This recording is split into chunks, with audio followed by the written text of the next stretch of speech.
Rich woman laughs at waitress's job, realizes her mistake after a surprise visit. Have you ever looked down on someone for the job they do, assuming that their position defines their worth?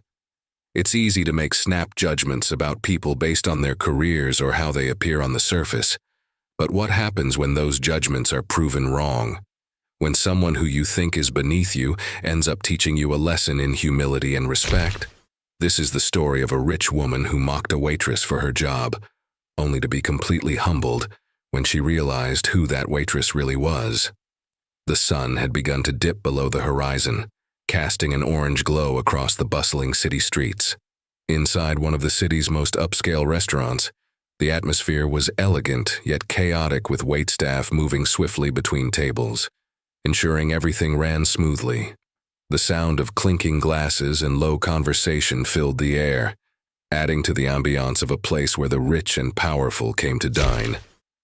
At the far corner of the room, a woman named Marissa sat, elegantly poised at a table for two. She was dressed in a designer gown that sparkled faintly under the soft lighting, her perfectly manicured fingers tracing the rim of her wine glass as she glanced around, her eyes scanning the opulence of the restaurant. Marissa was a successful businesswoman, her career booming in the world of luxury goods.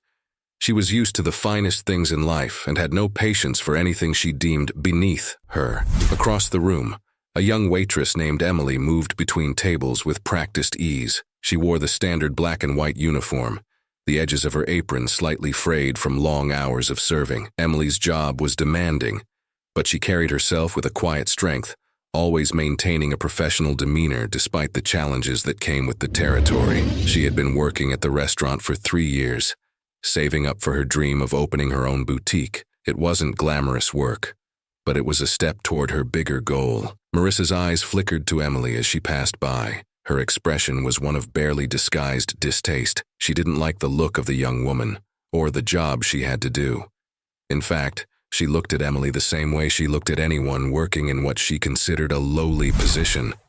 To Marissa, people like Emily were simply there to serve the ones who were truly important, people like her. Ugh, can you believe that some people actually work in jobs like that? Marissa muttered to her companion, who was equally as rich and successful. How does she even live with herself working in a place like this? Her friend chuckled lightly. Some people just don't have the luxury of being born into money like us. The two women shared a knowing smile as Emily walked past again, oblivious to their conversation. They didn't even try to hide their mockery. Emily continued on, doing her job, but a small sting pierced her heart. She had become accustomed to the occasional sneer or offhand comment from customers, but this was different.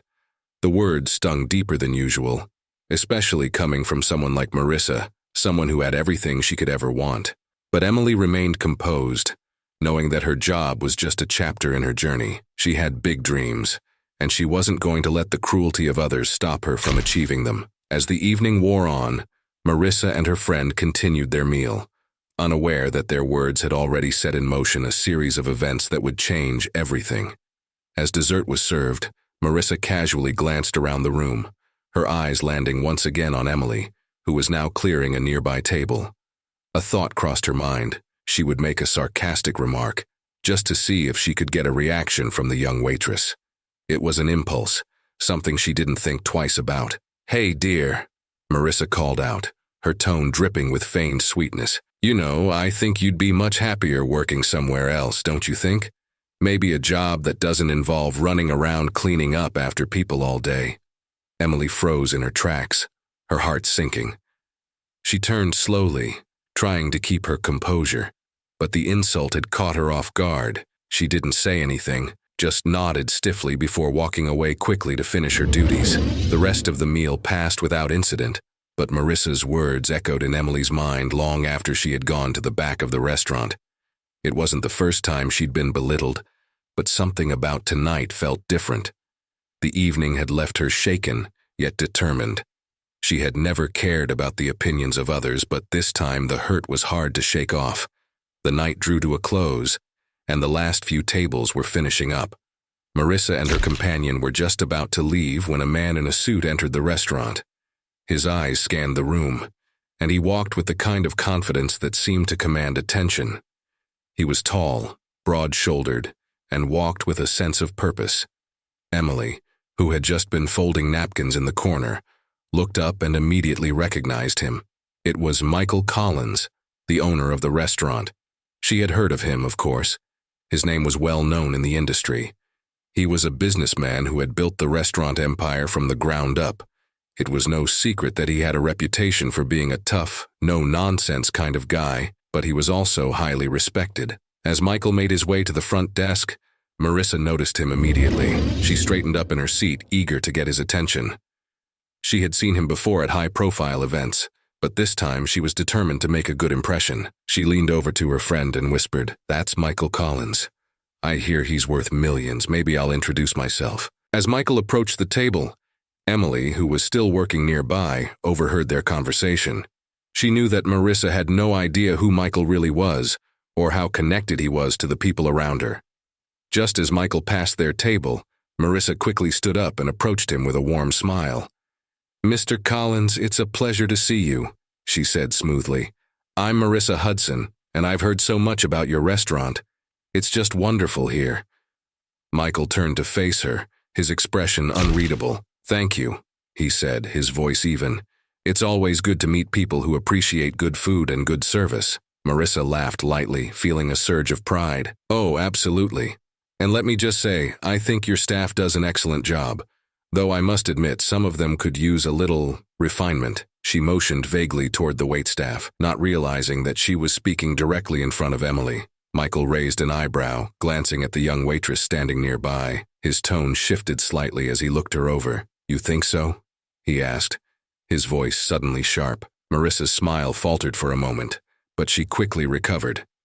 "Oh, just a small thing. It's not a big deal," she said, waving it off. But Michael wasn't buying it. He looked at Emily, who was standing still, listening intently. "This is Emily," he said, his voice now soft but firm. "She's been with us for 3 years, and I can tell you she's one of the hardest working people I know. Her dedication is unmatched, and without people like her, this place wouldn't run." Marissa's eyes widened as the truth settled in. She had just insulted someone who was not only valued by the restaurant, but was also personally known by the owner. The weight of her words suddenly hit her, and she could feel the color draining from her face. Michael continued, his voice now laced with a hint of reprimand. "I'm sure you didn't mean to offend, but I suggest you be more careful in how you speak about my staff in the future. Emily, along with everyone else here, plays an essential role in our success." Marissa, now speechless, nodded awkwardly. She had no idea what to say, realizing too late the full extent of her mistake. The embarrassment was palpable, and for the first time, she understood how wrong she had been. She had assumed that because Emily was a waitress, she was somehow lesser, someone to look down upon. But she now saw that Emily was not just a waitress. She was a vital part of something bigger. She was valued, respected, and most importantly, a person worthy of dignity. As Marissa left the restaurant that evening, she felt a deep sense of shame. She had misjudged Emily based on nothing but assumptions and prejudice, and now she was painfully aware of how wrong she had been. Emily, on the other hand, held her head high, knowing that she had been treated unjustly, but also knowing that, in the end, it was Marissa who had to face the consequences of her words. In the days that followed, Marissa reached out to Emily, offering a sincere apology. She not only apologized for her rude comments, but also asked if there was anything she could do to make things right. Emily, with a gracious smile, accepted her apology, reminding Marissa that everyone deserved respect, no matter their job or position. Marissa learned a valuable lesson that day. People's worth isn't determined by their job title, and true success isn't about money or status. It's about character, humility, and how we treat others. It was a lesson she would never forget, and one that would change her perspective forever. Stories like these remind us that no matter how far we've come or what we've achieved, we must never lose sight of what truly matters. Everyone has a story, a background, and a journey of their own, and no one deserves to be dismissed or belittled because of the work they do. In the end, kindness and respect are the real markers of success.